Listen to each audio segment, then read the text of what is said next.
नमस्कार। आज हम एक बहुत ही गंभीर और दुखद घटना को समझने की कोशिश करेंगे। काबुल के एक अस्पताल पर हुआ हमला। आखिर हुआ क्या था, क्यों हुआ और इसके आगे क्या मायने हो सकते हैं। चलिए इसी को समझते हैं।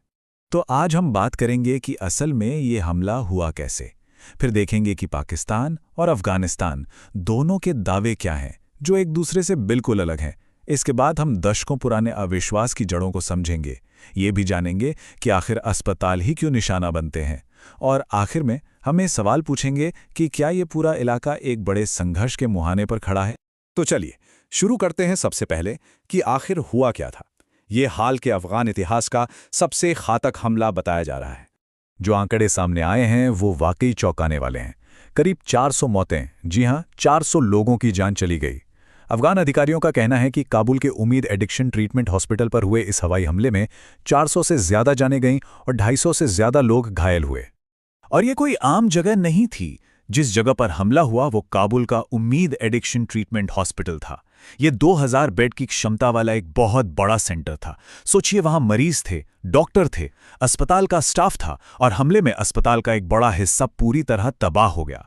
ये अफगानिस्तान का सबसे बड़ा नशा मुक्ति केंद्र था, एक ऐसी जगह जो उस देश के लिए बहुत जरूरी है, जहां अफीम की लत एक बड़ी समस्या है। इस हमले के बाद जाहिर है दुनिया भर से प्रतिक्रियाएं आईं। मशहूर अफगान क्रिकेटर राशिद खान ने कहा, नागरिकों के घरों, स्कूलों या अस्पतालों को निशाना बनाना एक युद्ध अपराध है। ये इंसानी जिंदगी की सरासर बेकदरी है। ये बात और भी चुभती है क्योंकि ये सब रमजान के पाक महीने में हुआ। चलिए अब इस मामले के सबसे पेचीदा हिस्से पर आते हैं। पाकिस्तान और अफगानिस्तान के दावे। एक ही घटना लेकिन कहानियां दो, और दोनों एक दूसरे से बिल्कुल जुदा। देखिए ये कितना साफ है। अफगानिस्तान का आरोप है कि ये एक आम नागरिक अस्पताल पर जानबूझकर किया गया हवाई हमला था, जो उनकी संप्रभुता का उल्लंघन है। वे इसे मानवता के खिलाफ अपराध कह रहे हैं। दूसरी तरफ पाकिस्तान का पक्ष बिल्कुल अलग है। उनका कहना है कि ये एक टारगेटेड स्ट्राइक थी आतंकवादी ठिकानों पर, और ये उन लड़ाकों के खिलाफ जरूरी कार्रवाई थी जो हमले की योजना बना रहे थे। पाकिस्तान इस बात से साफ इंकार करता है कि उन्होंने किसी नागरिक इलाके या अस्पताल को निशाना बनाया। अफगानिस्तान अब एक अंतर्राष्ट्रीय जांच की मांग कर रहा है। वो चाहते हैं कि पाकिस्तान सैकड़ों बेगुनाह नागरिकों की हत्या की निंदा करे। उन्होंने घटना के बाद के वीडियो भी जारी किए हैं और दुनिया से मदद की गुहार लगाई है। अब सवाल ये उठता है कि ये सब हो क्यों रहा है। इसको समझने के लिए हमें थोड़ा पीछे जाना होगा इतिहास में, क्योंकि ये जो अविश्वास है ये दशकों पुराना है और ये हमला उसी की एक कड़ी है।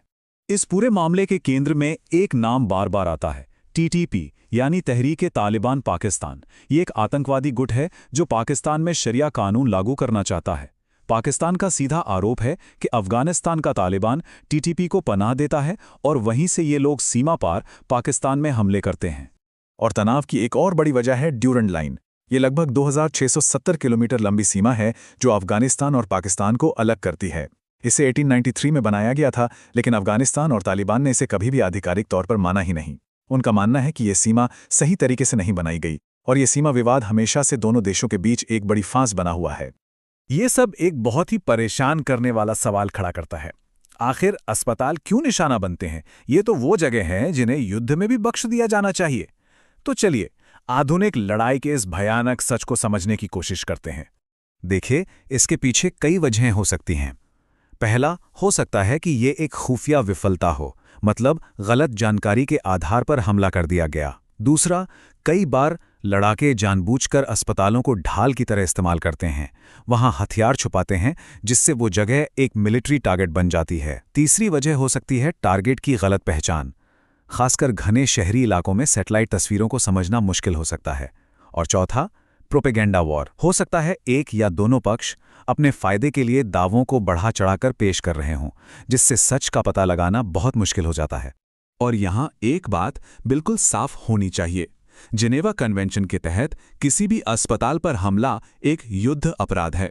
हाँ, इसकी सिर्फ एक ही सूरत में छूट है, अगर ये साबित कर दिया जाए कि उस अस्पताल का इस्तेमाल दुश्मन की फौज सैन्य मकसद के लिए कर रही थी। जैसा कि पहले कहा गया, ये हमला अचानक नहीं हुआ, ये महीनों से बढ़ रहे तनाव का नतीजा है। चलिए एक नज़र डालते हैं कि पिछले कुछ समय में हालात कैसे बिगड़े। अगर हम इस टाइमलाइन को देखें तो फरवरी में पाकिस्तान ने टीटीपी और आईएसएस के ठिकानों पर अफगानिस्तान में शुरुआती हवाई हमले किए। फिर 12 से 15 मार्च के बीच हालात और बिगड़े। सीमा पर झड़पें हुईं, ड्रोन हमले, मोटार फायरिंग और दोनों तरफ से जवाबी हमले हुए। और फिर 16 मार्च को काबुल के अस्पताल पर यह बड़ा हवाई हमला हुआ, जिसे अब तक का सबसे घातक हमला कहा जा रहा है। ये साफ दिखाता है कि कैसे हालात लगातार बिगड़ते चले गए। तो अब सवाल यह है कि आगे क्या हो सकता है। कई संभावनाएं हैं।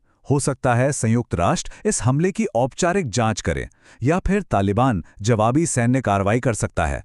सीमा पर झड़पें और बढ़ सकती हैं, या फिर अंतर्राष्ट्रीय स्तर पर मध्यस्थता की कोशिश हो सकती है। और सबसे बुरी हालत में दोनों देशों के बीच एक पूर्ण युद्ध की घोषणा भी हो सकती है। तो हम इस एक बड़े और गंभीर सवाल के साथ रह जाते हैं। तनाव अपने चरम पर है, तो क्या ये भयानक त्रासदी अफगानिस्तान और पाकिस्तान के बीच एक मुकम्मल जंग की वजह बनेगी? इसका जवाब तो सिर्फ वक्त ही देगा। लेकिन एक बात तो तय है, इस हमले का असर इस पूरे इलाके पर आने वाले कई सालों तक महसूस किया जाएगा।